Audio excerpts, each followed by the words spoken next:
Hello, my name is Delaney. I'm a photographer, a visual artist, and a storyteller.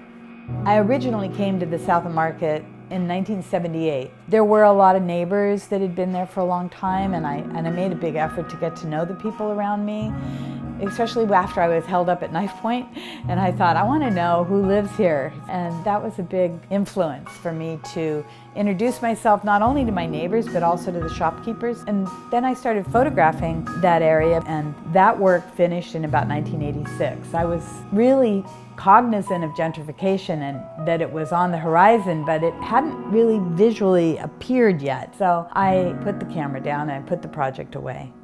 When I went back in 2010, I could really feel that the ground was shifting. I took it upon myself to try to name what was happening now. It was sort of interesting in the sense that I wasn't part of it.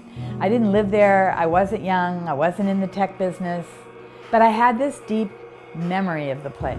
I had made this extensive document. So as I walked around the city, that neighborhood, I could imagine the past. I carried it with me as I photographed the present. I've been working in this idea of sequencing. That's an integral part of still photography and how we view photographs. I thought maybe I would do then and now. And I went out with my old photographs and I researched the spots that I'd made those first pictures, but I realized pretty quickly it wasn't about the actual physical place. It was more the culture and the sense of the economics and the way in which people were presenting themselves and interacting with one another that was much more pertinent to try to talk about contemporary life in San Francisco.